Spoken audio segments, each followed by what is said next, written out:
দেশের বাইরে আমার কোনো ঠিকানা নেই, এটাই হলো আমার ঠিকানা। আমাকে জেল বা সাজার ভয় দেখিয়ে কোনো লাভ হবে না, আমি মাথা নত করব না। প্রতিশোধ নয়, প্রতিহিংসা নয়, ভালোবাসা, শান্তি ও জ্ঞান ভিত্তিক সমাজ গড়ে তুলি। বাংলাদেশের রাজনীতির এক দীর্ঘ ও ঘটনাবহুল অধ্যায়ের ইতি টেনে না ফেরা দেশে পাড়ি জমিয়েছেন দেশের প্রথম নারী প্রধানমন্ত্রী ও বিএনপির চেয়ারপারসন বেগম খালেদা জিয়া। গৃহবধূ থেকে আপোষহীন আন্দোলনের নেত্রী, সামরিক শাসন বিরোধী সংগ্রাম থেকে সংসদীয় গণতন্ত্র পুনঃপ্রতিষ্ঠা, 4 দশকের বেশি সময় ধরে দেশের ক্ষমতার রাজনীতিকে যিনি নিজের দৃঢ় উপস্থিতিতে প্রভাবিত করেছেন, তার মৃত্যুতে শূন্যতা তৈরি হয়েছে দেশের রাজনৈতিক ইতিহাসে। খালেদা জিয়া 1991 সালে প্রথম নারী প্রধানমন্ত্রী হিসেবে রাষ্ট্র ক্ষমতায় আসেন। তবে ক্ষমতায় যাওয়া ছিল তার রাজনৈতিক জীবনের শেষ ধাপ নয়, বরং শুরু হয়েছিল এক দীর্ঘ সংগ্রামের পথ চলা।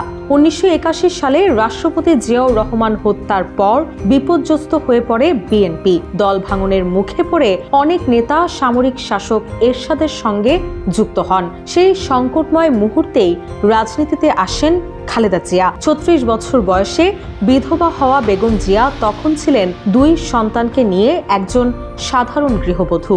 রাজনীতি নিয়ে তার কোনো পূর্ব অভিজ্ঞতা বা পরিকল্পনা ছিল না, কিন্তু দলকে টিকিয়ে রাখার তাগিদেই 1983 সালের 3 জানুয়ারি তিনি বিএনপিতে যোগ দেন। 1 বছরের মধ্যেই দলের চেয়ারপারসন নির্বাচিত হন তিনি। এরপর সামরিক শাসক হুসেইন মোহাম্মদ এরশাদের বিরুদ্ধে 9 বছরের আন্দোলনে তিনি হয়ে ওঠেন আপোষহীন নেত্রী। 7 দলীয় জোট গঠন করে রাজপথে নামেন বেগম জিয়া। গ্রেপ্তার হন 3 বার। এরশাদ সরকারের পতনের পর 1991 সালের নির্বাচনে বিজয়ী হয়ে প্রধানমন্ত্রী হন খালেদা জিয়া। 5টি আসনে নির্বাচন করে সবগুলোতেই জয়ী হন তিনি। তার নেতৃত্বেই দীর্ঘ 16 বছর পর বাংলাদেশে ফিরে আসে সংসদীয় সরকার ব্যবস্থা।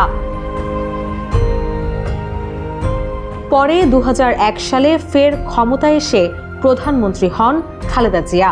এ সময় বিএনপি, জামায়াতে ইসলামী সহ ইসলামপন্থী দলগুলোকে নিয়ে 4 দলীয় জোট গঠন করে, যা পরবর্তীতে 20 দলীয় জোটে রূপ নেয়। এরপর 2014 সালের নির্বাচন বর্জনের পর বিএনপি সংসদের বাইরে চলে যায়। দীর্ঘ সময় ক্ষমতার বাইরে থাকার পাশাপাশি খালেদা জিয়াকে একাধিক মামলায় জেলে যেতে হয়। পরে 2018 সালে দুর্নীতির মামলায় সাজাপ্রাপ্ত হয়ে কারাবন্দী হন তিনি। কারাবাসের মধ্যেই গুরুতর অসুস্থ হয়ে পড়েন খালেদা জিয়া। লিভার সিরোসিস, হৃদরোগ, কিডনি জটিলতা ও ডায়াবেটিক্সে ভুগতে থাকেন তিনি। বিদেশে চিকিৎসার অনুমতি না পেয়ে নির্বাহী আদেশে শর্ত সাপেক্ষে মুক্তি পেয়ে গুলশানের বাসায় থাকেন দীর্ঘ সময়। 2024 সালের গণ অভ্যুত্থানে শেখ হাসিনা সরকারের পতনের পর নির্বাহী আদেশে মুক্তি পান তিনি। এরপর সীমিত পরিসরে রাজনৈতিক ও রাষ্ট্রীয় অনুষ্ঠানে তাকে দেখা যায়। সবশেষ 21 নভেম্বর সশস্ত্র বাহিনী দিবসের অনুষ্ঠানে যোগ দেন তিনি। 2 দিন পর 23 নভেম্বর শারীরিক অসুস্থতায় হাসপাতালে ভর্তি হতে হয় তাকে। কারাবাস, আন্দোলন, সংগ্রাম আর ক্ষমতার মধ্য দিয়ে খালেদা জিয়ার রাজনৈতিক জীবন ছিল এক অনন্য দৃষ্টান্ত। তিনি হয়ে ওঠেন বাংলাদেশের রাজনীতির এক অবিচ্ছেদ্য অংশ। তার মৃত্যুর সঙ্গে সঙ্গে ইতিহাসের পাতায় যুক্ত হলো আরেকটি অধ্যায়, আর বাংলাদেশের রাজনীতিতে রয়ে গেল এক বড় শূন্যতা। রুশা সুর, নিউজ ডেস্ক, ইত্তেফাক।